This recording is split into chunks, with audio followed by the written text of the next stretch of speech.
Hello and welcome to the February evening seminar by the Railway Civil Engineers Association. Firstly, an introduction from Wanli Chu, the chair of the Railway Civil Engineers Association.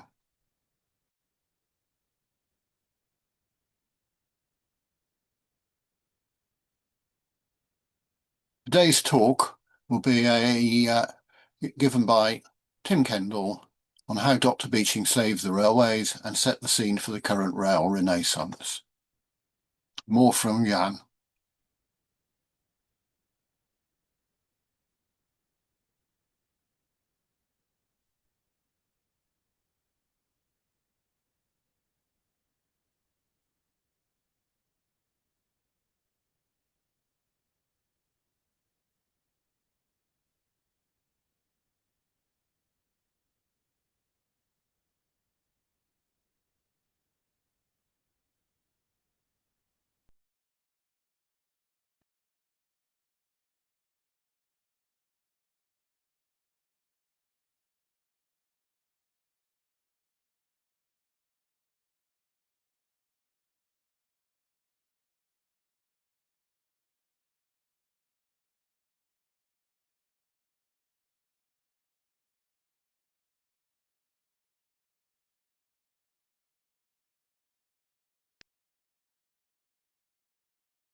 Dr Beeching is treated with disdain by many in the railway industry. But did he actually do what was necessary to save it from even more closures? Firstly, who am I? I'm Tim Kendell. I'm a railway civil engineer and a son of a railway civil engineer who lived through and worked through the Beeching period. I started work with British Rail shortly afterwards in 1972. And through my career, I moved on to Atkins Rail at privatisation. I then left them and moved to the Strategic Rail Authority. And when that was abolished, I joined the Department for Transport. I retired about 11 and a half years ago, but I'm still involved in parts of the industry, particularly at UK Tram in their Centre of Excellence and Light Rail Engineers Group. I sit on 4 BSI mirror groups, or subcommittees, representing the light rail industry. I'm a tutor with the Chartered Institution of Railway Operators, and I was the former chair of the Croydon and Brighton section of the Permanent Way Institution, now the Railway Engineering Institution. I'm the technical director and treasurer of the Light Rail Transit Association, so fairly busy. To actually look at why Dr Beeching was asked to do what he did in producing his report, you really need to look at the historical growth of the railways in Great Britain. It all started in the passenger railways in 1825 with the Stockton and Darlington Railway, closely followed by the Liverpool and Manchester Railway 5 years later. In another 10 years, nearly 1,500 miles of railways were operational. And after another 10 years, in 1850, there were over 6,500 miles. By 1860, the basic railway network was in place, and that is most of the main lines that we know today. And coming forward to just before the Beeching report was prepared, there were 17,830 miles of railways in the UK, and covering the majority of the country with railways. I have an atlas of all old railways before the atlas was produced, and it's based on the 1-inch series of OS mapping, and there is virtually no page on that which has not got a railway on it. So with the growth of the railways, there was also a growth of railway companies, starting with one in 1850, Stockton and Darlington, and by 1846, 270 companies had been set up by Act of Parliament. Going forward to 1922, these had amalgamated into 9 in England and 5 in Scotland. And the following year, grouping happened and they were brought down to 4 companies. In 1948, the British Transport Commission was established with the nationalisation of the railways, creating the railway executives. And it should be noted that 3,000 miles were closed by the British Transport Corporation in the 1950s. So closure of railways was nothing new. In 1962, the British Transport Commission was abolished and the British Railways Board was established. What was the state of the railways at this time? 2 world wars had certainly taken their toll on the railways, both for the trains and the infrastructure. There was little investment from cash-strapped railway companies. So the British Transport Commission was established by the Labour Prime Minister Clement Attlee to oversee the railways, including London Underground, also canals and freight traffic.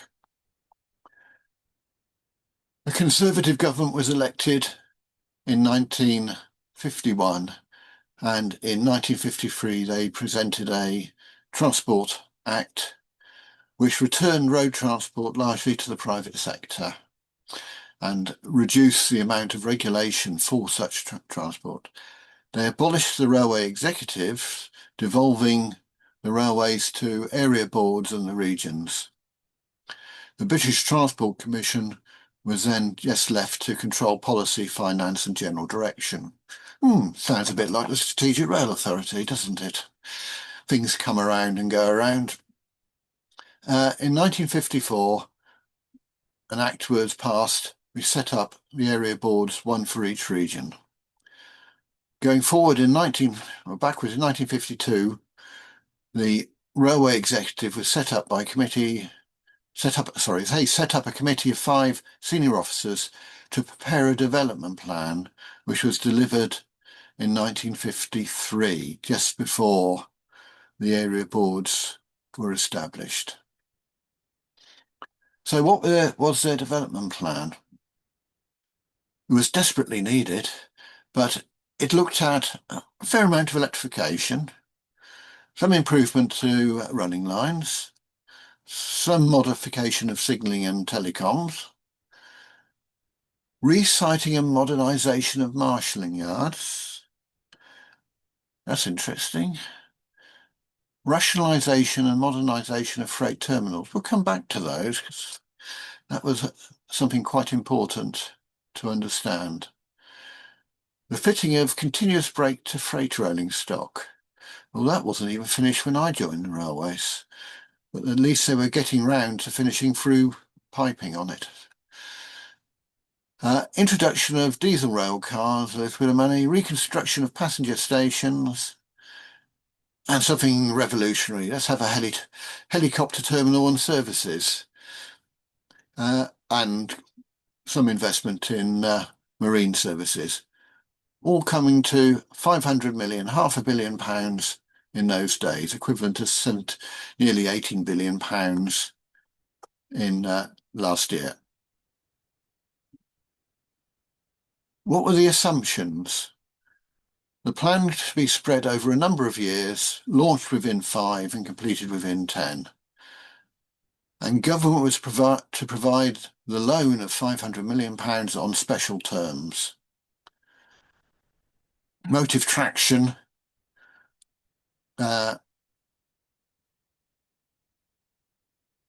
transition to 1970. Steam locomotives still fair number. A large increase percentage-wise in electric locomotives, an enlargement of the electric multiple unit fleet, quite a conversion to diesel mainline locomotives to replace some of the lost steam locomotives, and a fair increase in diesel multiple units. Further development of the plan resulted in rising costs up to 1.2 billion, although this would have been needed for planned maintenance anyway, with split between freight services, passenger vehicles and stations, motive power and ancillary items to make up the 1.2 billion, equivalent to 41.5 billion in 25. What can we say about it? Well, it's desperately needed, but the motive power didn't follow European best practice. Little electrification, relatively little diesel, and steam was still the mainstay. Freight policy did not take into account the rise of road freight traffic and assume the need for wagon-load freight traffic. I.e. more of the same, little forward thinking, apart from helicopters. How was passenger numbers? They were in decline. They'd risen sharply before the war, fairly steady through that period, and then declining from the 1920s onwards. And what was the state of the finances? Well, it started off not too bad in 48, but the need for investment and the overall deficit was growing very strongly towards the 1960s. The figures on the right have been inflation of inflated figures from the main table. What was the government response in the 1960s? Well, Harold Macmillan, Super Mac, he considered that the railway should pay their way. He appointed Ernest Marples as Transport Minister, fourth in 4 years. I had 8 in the 9 years I worked for the department, so not much difference there. But the general view was the cost of the railways had to be reduced to the public purse. The railways were considered old-fashioned and in decline. Road transport was gaining favour. Indeed, even people on modest incomes like my father could afford a car, and there's me standing in front of it. People were no longer reliant on public transport, and road freight gave door-to-door service and could easily compete against the pre-published carriage rates charged by British Rail. So what was Mr. Marple's answer? He wanted an outsider, a captain of industry with experience of running a business. So in March 1961, he made the appointment of Dr Richard Beeching from RCEA to head up and reorganise the British Transport Commission on a salary of 24k, equivalent of 868k, and considering that the Prime Minister's salary at that time was only 10k, quite a sort of 3 times, nearly 2.4 times the salary of the Prime Minister. And as noted before, the 1962 Transport Act abolished the British Transport Commission and set up the British Railways Board, with Dr Beeching being its first chairman. This act required all nationalised industry and transport to balance their books within 5 years. So, what did Dr Beeching do? Well, whenever anybody takes over a new business, they do a review of the business. So he reviewed all aspects of British Rail, operations, finances and organisation. He reviewed the type of traffic against revenue, the cost of provision of services, and the cost of the infrastructure. To help with this, he undertook a traffic survey during week ending 23rd of April 1961. This was the basis of his analysis, and for that it was quite an extensive bit of survey work for the time. And Dr Beeching presented his report, The Reshaping of British Railways, on the 27th of March 1963. So what was the results of his analysis? 95% of passenger traffic was carried on 50% of the network. 94% of freight traffic was carried on a different, but still 50% of the network. And overall, 92% of all traffic was carried on 50% of the network. And that means 8% of all traffic was carried on the other 50% of the network. The top 33% of stations took 94% of passengers' receipts, and the bottom 41% took only 1%. Although I presume he looked at this, but we do acknowledge that some accounting methodologies may have influenced that very low figure. So what was his solution? Some line closures, basket case lines, and service reductions. Elimination of steam traction. Inefficient steam, get rid of it. Promotion of the liner trains, or what we would now call container trains, for freight traffic. He recognised and he could see the rise in container traffic from sea, through road and to rail. And he predicted savings of around 23% from the passenger service reductions. But this shows the actual reductions he was expecting, a total of 115 to 147 million pounds at that time. The 101% is just a rounding error from the numbers. So what did this mean? This map shows the British railway network before the cuts, and the thickness of the line shows the amount of traffic on that line. So he looked at where services should be modified.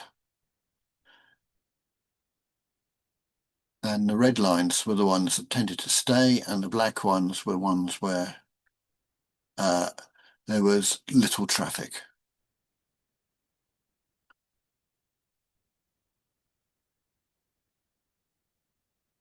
But don't worry about all these closures and reductions of service, because there was a very intricate network of coaches and buses around at the time.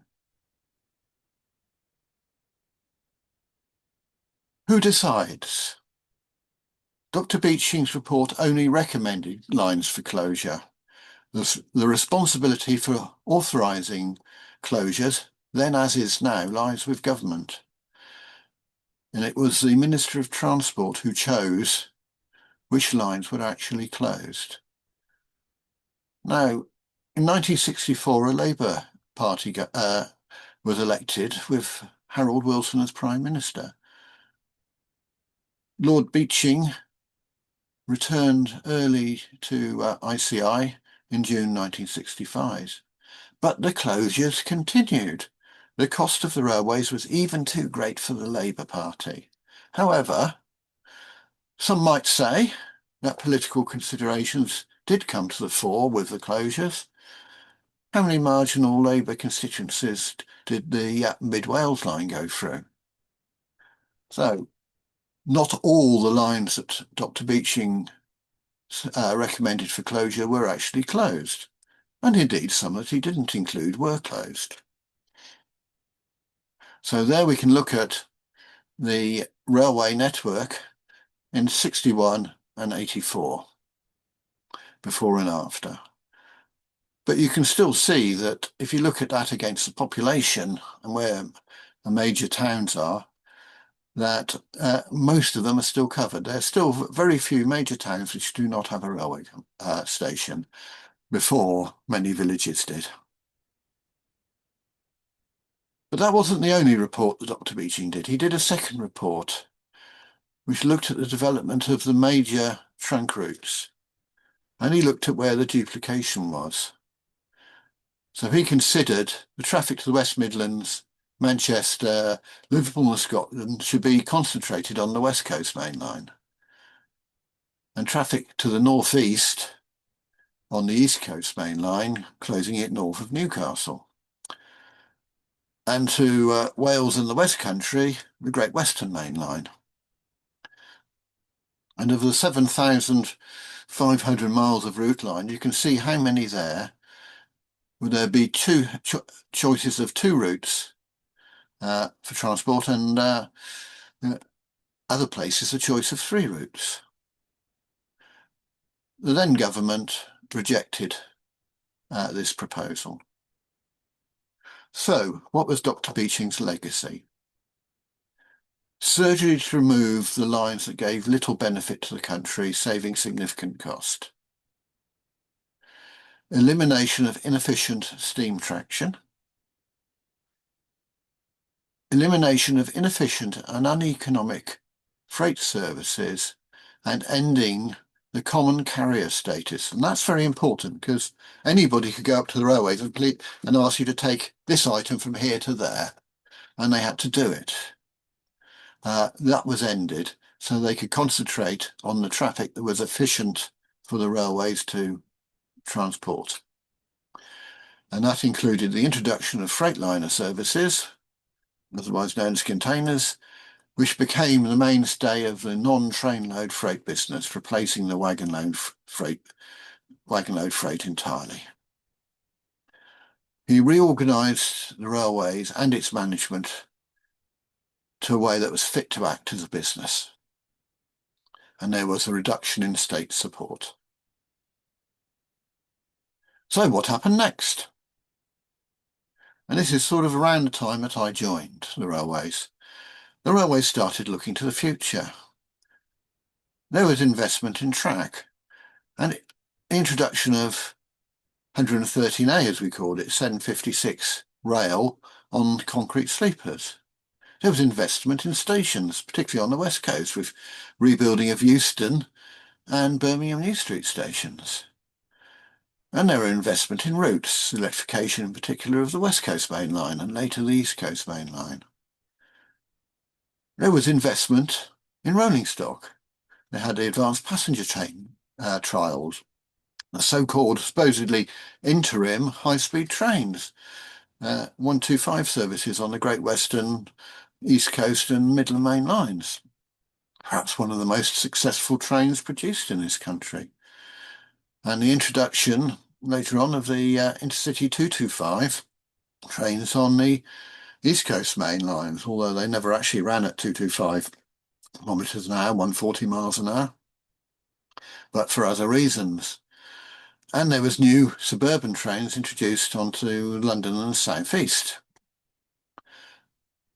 They started investing in the railways, which was really good.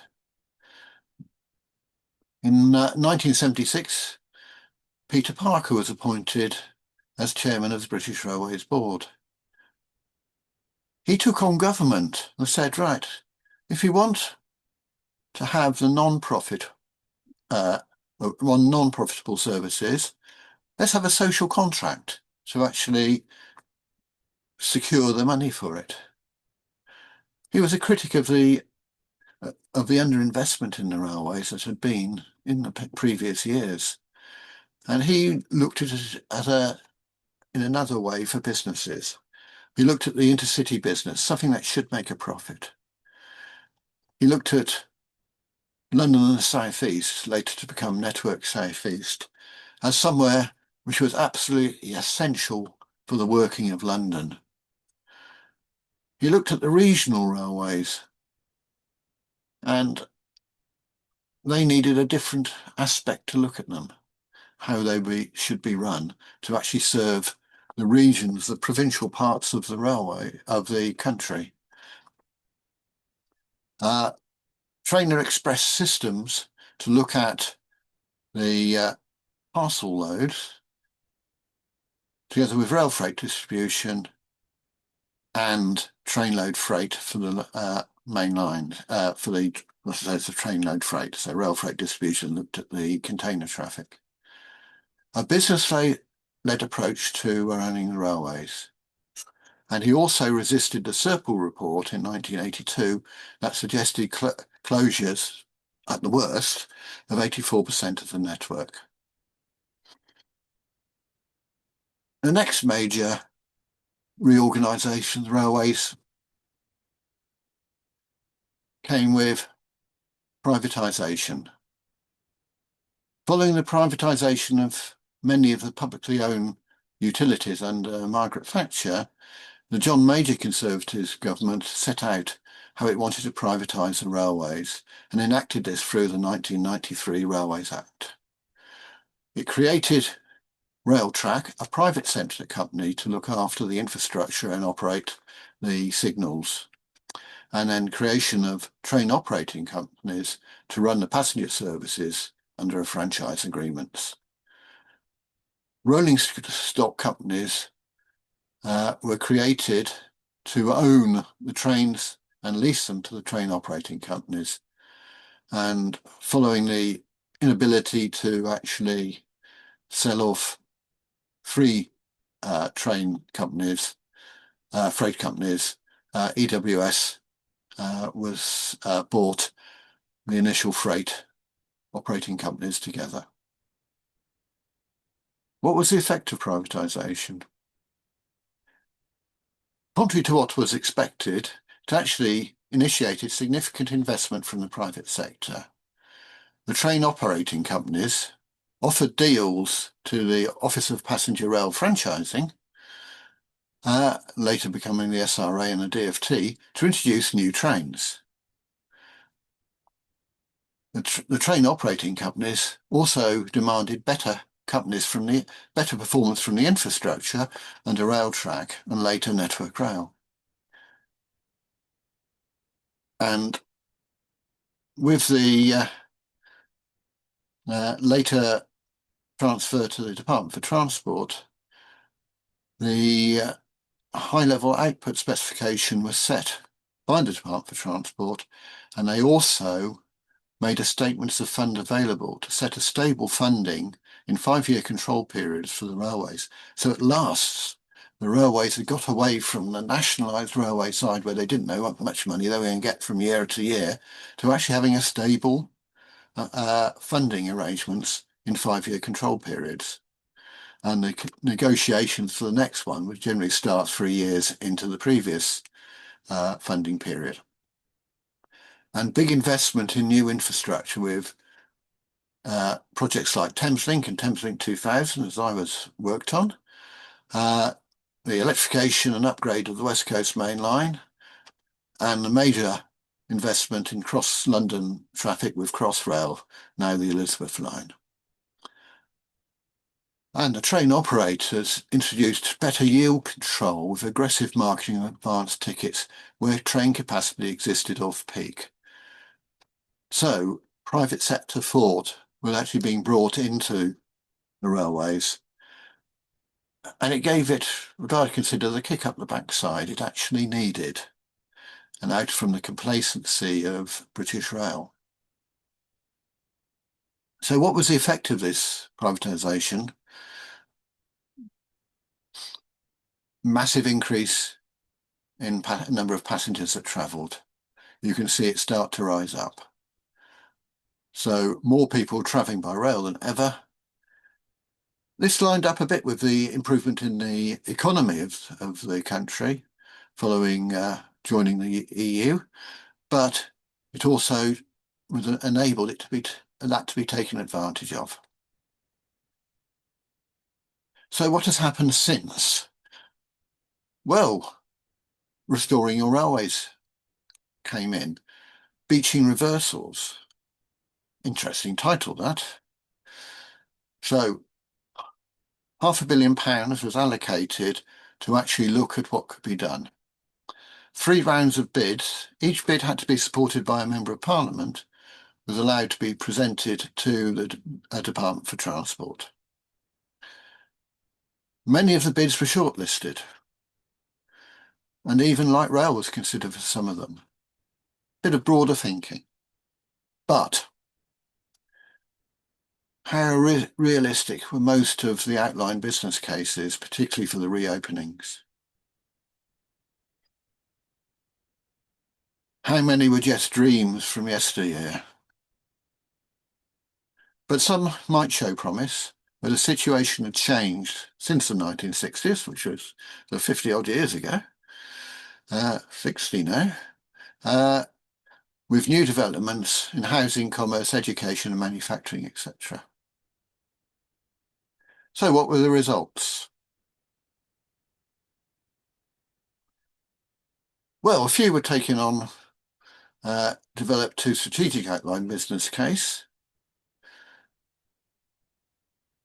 Fewer, 12 were taken to progress beyond strategic outline business case, and a few were being considered for delivery. And some were looked at delivery, but not through restoring your railways. So these were the schemes that were taken to strategic outline business case. And these are the ones that have developed past it.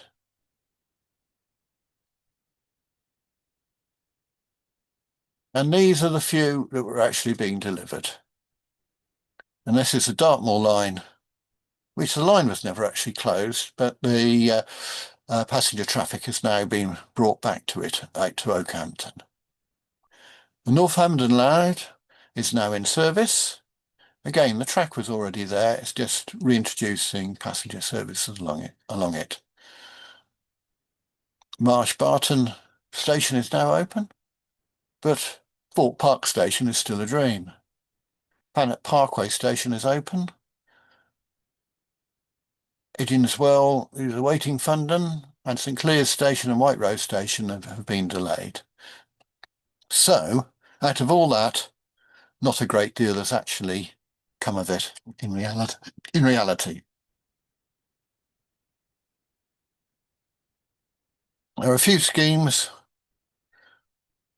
which were not to be delivered under the Restoring Your Railways, and not as much progress as one would hope on those. And there was a large number of unsuccessful bids. So I think that sort of shows that any real reason to undo what Beeching proposed was not really realistic. Some in a few cases, but you'd expect that. So what's coming next? Great British Railways coming soon to a station near you. Keith Williams, when he did his review, identified 6 critical issues. The railways had started to lose sight of its customers, and it rewarded those who managed the system with no incentive to drive forward change. The railways had become unresponsive to local and regional needs, decisions being made far too remotely and slowly. The fragmentation had obscured accountability. Own party interest came first. No clear strategic direction and a lack of coherent leadership. Well, it's getting its leadership from government, and government isn't good at that type of leadership. There was a lot of short-termism. When's the next election? And misaligned incentives, which led to disputes and inefficient use of network capacity.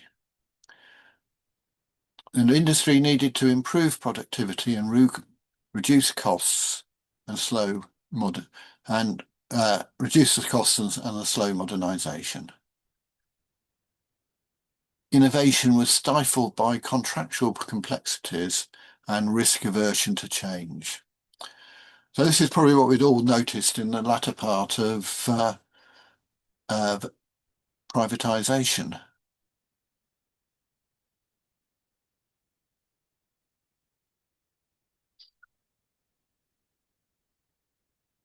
The new administration in the middle of the 2024 inherited public sector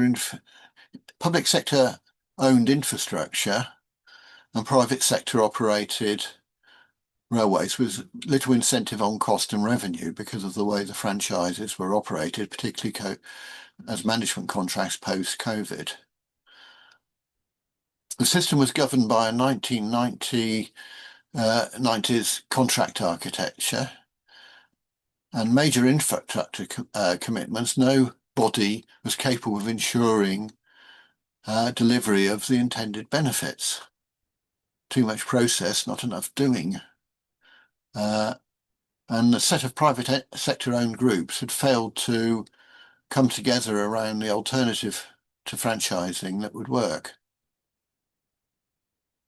There was a political environment enabled to bring operators easily into the public sector and ease the public approval. So things have started to change. The public weren't happy, the government wasn't happy, and things weren't working as well as they could do.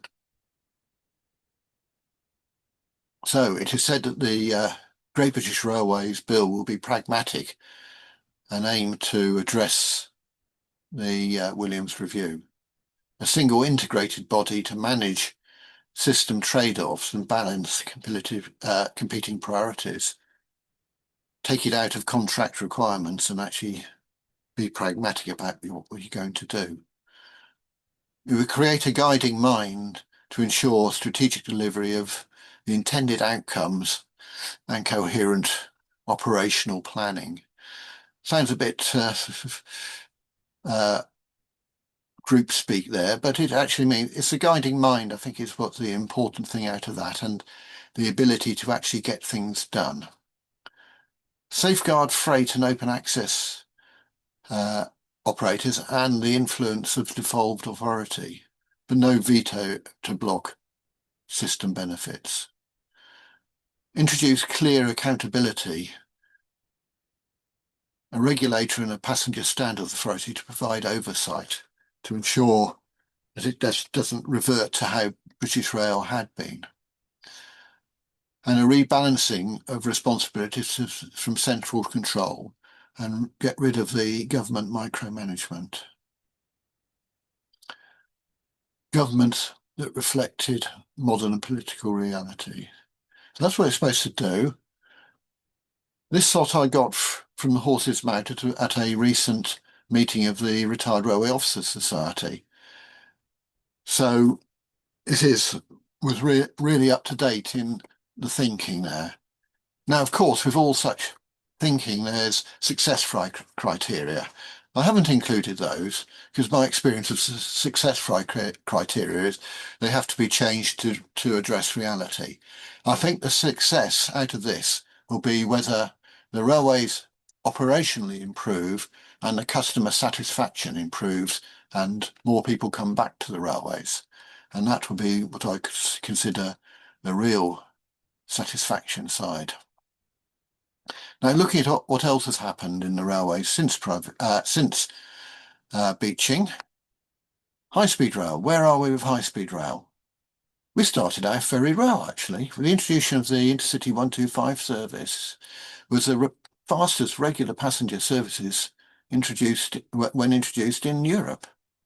They didn't really exist except in odd pockets, and it was sort of the mainstay of our intercity operation. Japan started their Shinkansen service, initially at 125, and later improving up to 320 kph. The French introduced their TGV service, That was actually that picture is one I took of their track monitoring train, their network management equivalent to the network measurement train, and very interesting to travel at that at high speed.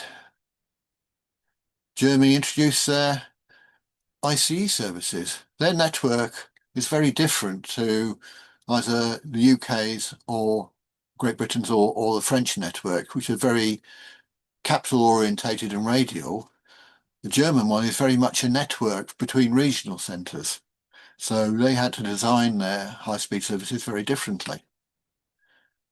And gradually, other European countries have introduced high-speed services. That's the Spanish one. And China started late, but now have more high-speed rail lines in terms of mileage than the rest of the world put together. So where are we on what we now call high-speed rail? HS1 only. HS2 under construction, a short one, and so HS2 was justified on capacity constraints of the classic network. This capacity, I must stress, was not lost with the Beeching closures. If we actually look at the lines there, they actually quite mirror both the Serpell report and Beeching's #2 report. So the main flows in the country are still very much the same, and they're the ones that need looking after. So further upgrade of the classic network would not provide or achieve the required capacity or release capacity for freight. And also the road network now is getting very, very congested. And every time they build a new road, it gets congested very quickly. Private cars are no longer perceived as the best for long distance journeys or commuting into major cities. So what happened to the remaining branch lines? Following the Beeching closures, the backlash from the public was quite strong, and they recognised that. So there was a political imperative to avoid further closures. So under the Strategic Rail Authority, they developed a strategy for community railways. If the railways isn't making money, talk to the community and see what can be done. Get them involved. So 7 pilot lines were designated as community rail lines. They must have a community rail partnership, which must involve the users, volunteers, the train operating company, Network Rail, and the local authority. If you haven't got all of those involved in your community rail partnership, it cannot exist. But they gave them some freedom to take initiatives not available to the main lines. Station adoption, get some local people to adopt the station and make it look nice and make it work well. Closer consultation on services and improvement. If you're going to do something, chat to the locals. If they want a better service, say half hourly on the St Ives branch, that can't be achieved unless you do something slightly different, like skip stopping. So talk to the locals, explain it, point out how things work, and if suddenly find out if they understand their problems, they'll help with the solutions. They also introduce innovative ways to sell tickets. You can buy a carnet from a tobacconist or local supermarket rather than having to buy at the station. Just get them validated on the day. And the DfT gave some small grants to the Association for Community Rail Partnerships, ACORP, for marketing schemes and much more. And I got involved in some of that when I was at the department, and it really made a difference. So you can see more about it at communityrail.org.uk, and a lot of the initiatives they took, and they made a major difference in some lines, other lines less so, but it brought the community into helping run the railways. How about heritage railways? Heritage railways. Some of the closed routes have found a niche in the tourism business. They gave to those who loved the steam railways an opportunity to get involved in running railways of the past, to promote the glamour of yesteryear. Glamour may not really have been there, but you can create a glamour looking at the past. Started with the Bluebell line in 1960. Yes, actually, that's my father on that platform, pictures I took. Probably not shortly after that. And that was before Beeching. So the scene was being set very early on. And now they're the order of 70 standard gauge heritage railways in the country. Many are carrying more passengers as a tourist attraction than they ever did in service. And the big ones, Severn Valley, Yorkshire Moors, Bluebell and the like, are big business. And they provide a great day out for families. They can also add to education. And certainly the Bluebell line, which is close to where I live, they actually came to the theatre club I'm currently president of to actually get actors from our membership to go over there and help with providing experience for wartime evacuations for local school groups. Absolutely marvellous. So if I come to some conclusions, the main railway network was in place by 1860. By 1960, the railway served virtually every town and quite a number of villages in Great Britain. 92% of all traffic was carried on 50% of the lines. 41% of stations took only 1% of passenger receipts. And by 1960, the car was a new kid on the block. Modern personal transport, empty roads at the time. Railways were considered slow, dirty and outdated, a transport system of the past. Something had to be done, otherwise the whole network would be in jeopardy, with things like the second report from Dr Beeching and the Circle report.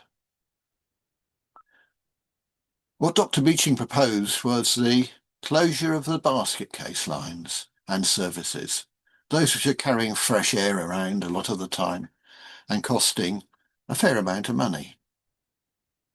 Reorganised BR into a workable business organisation.